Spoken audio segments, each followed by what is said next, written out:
before I start and introduce myself, I would like to just thank you, Mr. Harris, for using your platform to do this. So many of our students are home and they actually need, they need some type of mentoring or need to see and hear people, let them know that they care about them, and some of the programs that we used to have.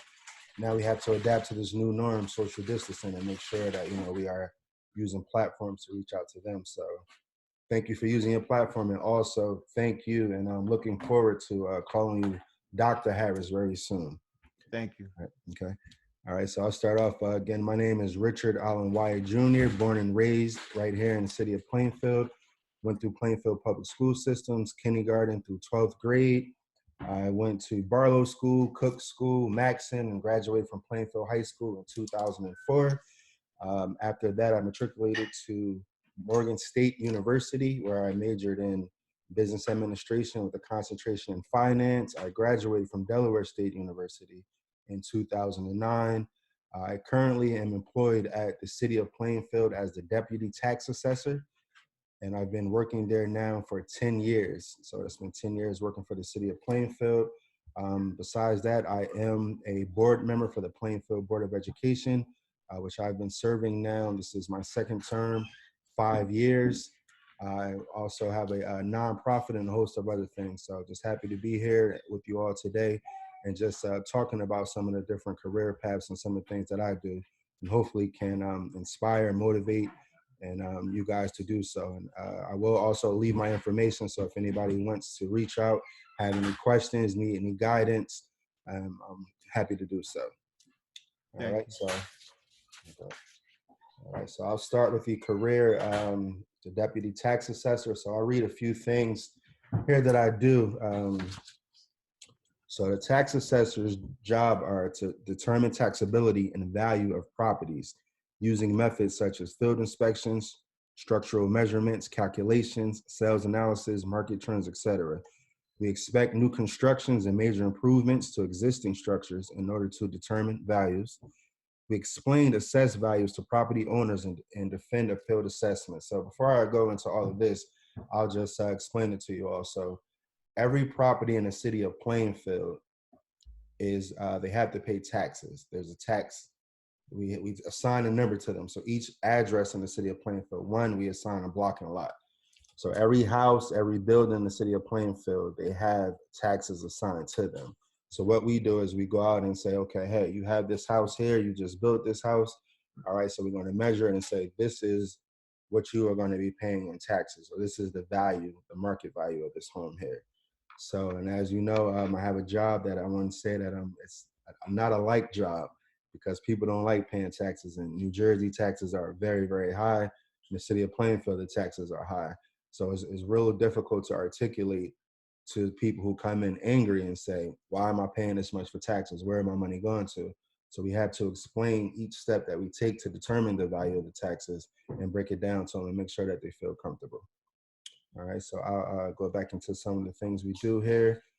So you inspect properties, considering factors such as the market value, location, building or replacement cost, determine appraisal value. We prepare and maintain current data on each parcel assessed, including maps and boundaries, identify the ownership of each piece of taxable property. So I just want to stop there for a minute. So every time a property changes hands, it's almost like monopoly. So when somebody buys a house, they get issued a deed. So the deeds are recorded in the county level. And then if you buy a house in Plainfield, it comes to our office. So I'm also responsible for doing all the deeds in Plainfield. So if you buy a house, when each of you do buy a house, you will have your name on the deed. And the deed is the legal document which says you are the owner for this property. So every time a house changes hands, we have a new deed. So we have to go into the system and update the information and say, okay, now Mr. Harris owns this house. This is the property location. This is the mailing address that he wants to use. This is the price he bought it for. This is when he bought it. And this is all public information. All right, so that's something that we do on a consistent basis, weekly, update the deed. So in Plainfield over the last 2 years, I would say roughly every week we have about 30 different transactions where we have to change the deeds. We complete and maintain assessment rolls that show the assessed values and status of our properties in the municipality. We issue notices of assessments.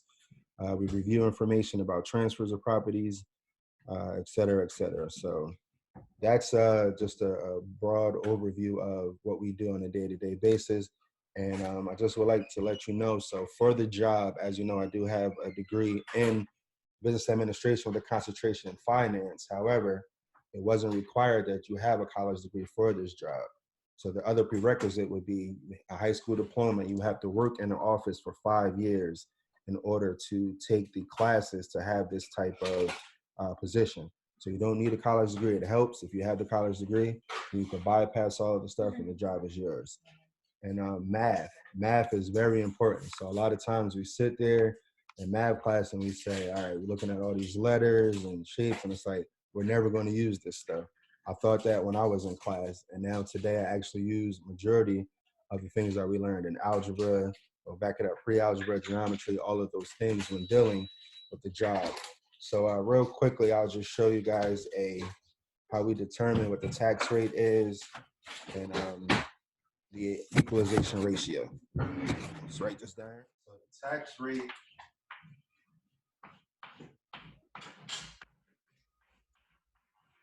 city of Plainfield is 8.316%. Equalization ratio, and I'm gonna explain both of these.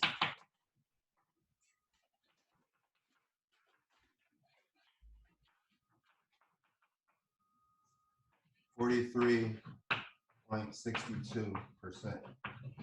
All right, so the tax rate, 8.316%, equalization ratio is 43.62%.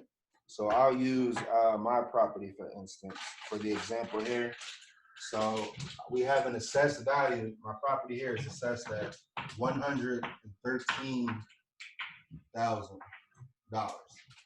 So to determine how much I pay in taxes, what you would do is you would take the 113,000 and multiply it times the tax rate. So times 0.08316%. And what that gives me is $9,397.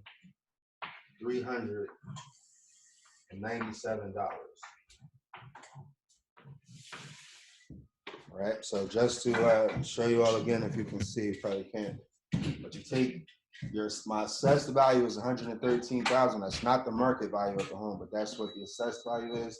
Multiply it times this tax rate, and you get the tax value of $9,397. So that's the taxes for the year. Here in the city of Plainfield, we pay the taxes quarterly, so that's broken up into 4. Now assessed value. So the assessed value says $113,000. If I wanted to buy this house today, I couldn't go out and pay $113,000. So what we have is something called the equalization ratio. So we take that $113,000, which is the assessed value, and we divide it by the equalization ratio. So 0.4362. All right, so 113 divided by 0.4362% equals $259,000.55. So I know it sounds pretty boring, but it's real intricate. And the tax assessor's office that actually determines what we do is, so we keep the city running. So without the numbers given to each property, so the city is ran by the tax dollars. So our office plays a real pivotal, intricate role in making sure that we get the money to keep the city running, that we have police, fire, able to do the roads, pay all of the workers and the administration at City Hall, and also making sure that we have the money to pay for schools. All right, yeah, so typical day would be, so come in, go over permits. So anytime somebody does major improvements to a house, so you may be living somewhere where they did a bathroom over, or they renovated the kitchen, or maybe they just finished the basement. So what we do is we get the permits, I look over the permits, and then I send out a letter to go inspect these properties. So I have to go in and determine what quality of work is done on the property and see if there's a need to raise the taxes or keep them the same. It's all about everybody having a fair value. So most of the time I'm going through permits, sending out letters to properties, And I want to say in the 10 years here, I've probably been in 75% of the homes in the city of Plainfield. Wow. Walking from the basement all the way up to the attic, just checking out the houses. And we do have some really impeccable houses here in the city of Plainfield. And so that's what my day really consists of. Other than that, I'm doing deeds, like I said, transferring the names and the systems, and that's pretty much it. But during tax appeal season, I'm just out all day doing inspections on properties because people are saying they're paying too much. They say we have the value too high, so I have to go in and see if if they do have a case there. And our office is pretty fair, and I would say about 60 to 70% of the cases are settled outside of the hearing in the courts and the county tax board. I know you have other things going on in addition to this. Would you be able to share some of that with us? Sure, yes. Spoke on it earlier. I am the former president of the Plainfield Board of Education.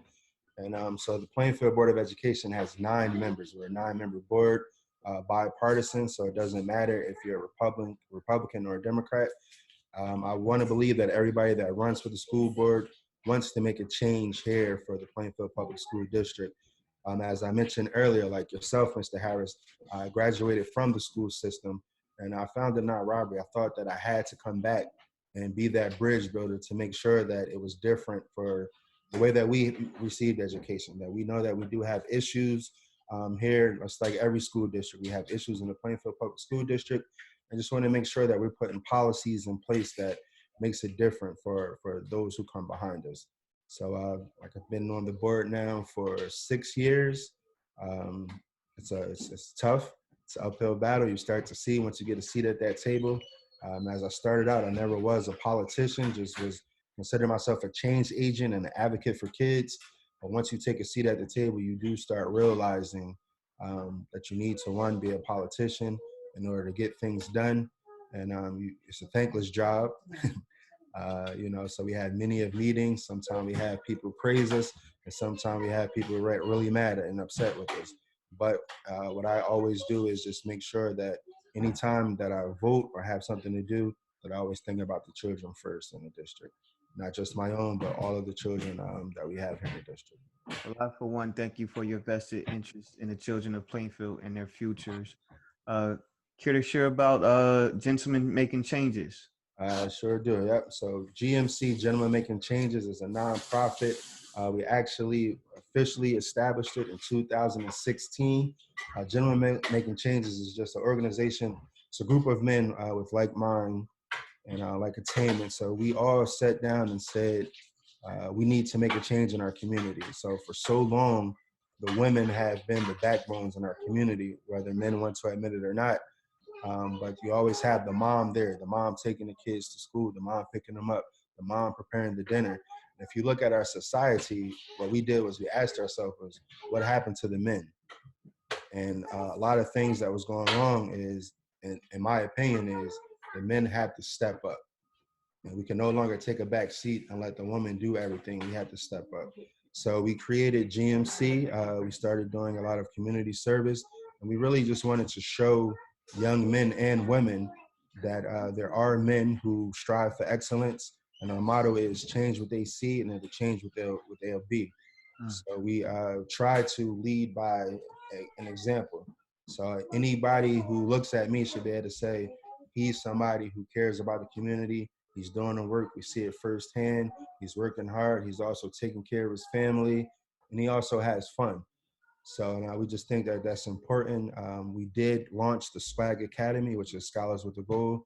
It's a mentor program that we have where we take 40 young males and we really take them by the hand and make sure that they get in the information. So we mentor them, we take them on college trips, and we talk to them about real life stuff where they sometimes won't get, sometimes they don't have a male to talk to outside of school. They may speak to a teacher, but they need that male presence, that positive male presence, which you and so many do a great job at. Awesome job. Mhm. Now, because of your volunteerism, I'm almost certain that there's been some specific adults, maybe parents, mentors, coaches, educators, some type of school employee who's made an impact in your life. Care to share? Yeah, I have so many, so many. I could keep it local. In the city of Plainfield. I did not mention I am a member of Omega Psi Phi Fraternity Incorporated, the American Pi chapter. I went over in 2011. So there's so many Omega men who was a positive influence on me at an early age. And just watching them and, just rest in peace to Earl G. Graves. I did go to Morgan State University, and the business building was actually named after him. And he's the person who started the Black Enterprise magazine, a Black man like myself, who also wrote a book, How to Succeed Without Being White. So a lot of times we have these barriers are in place, and it's like we don't see it happening, and it's like, how can we reach our dreams, or how do we dream? But a lot of positive men, Donald Van Blake, Charles Booker, Mr. Lucky, people who made a direct, impact on me and kind of molded me as the man that I am today. So yeah, so many, but the list it's a long list of people. And even Yeah, today, even like yourself, Mr. Harris, you're still like, I'm not hardened yet. I'm still clay, so I'm always taking stuff from people, and I admire a lot of things that you do in the community, things that you do in the classroom, and you're definitely a great man, and also made an impact on me. I appreciate that, and I appreciate your time. Uh, I know our viewers benefit from everything you spoke on today, and I think you touched on some great things, some great topics. With that being said, if you don't have anything else that you want to share at this moment, is there any contact information that, say, a youngster who may want to follow in your footsteps or get some of that mentoring that you offer can get at you? Sure, yeah, we can go through. I know Instagram. It's at I am Riddy, at IAMRIDDY. On Facebook, Richard Wyatt, WYATT is the last name, and via email, we can do email too, Wyatt_Richard at yahoo.com. And so feel free anytime to reach out. And because this is a career day, I just want to tell some of the young people that may be watching is, right now you may not be thinking about the future, but it's real important that you do. Some of you will have families that you need to support, and some of you have to support yourselves. So you want to make sure that you're making a job that's going to bring in enough money, because the cost of living is very expensive. And I tell the kids that I mentor, so I told them to go, research how much you would make at a McDonald's, how much you would make at a Walmart, and bring back those checks. And then you ask them what kind of life they want to live. Do you want to drive a car? Do you want to have an apartment? Do you want to have a girlfriend or a boyfriend? And we have them write down the expenses. So you write down what you bring in monthly, and you write down the expenses. And then once you start creating a family, that's another big expense.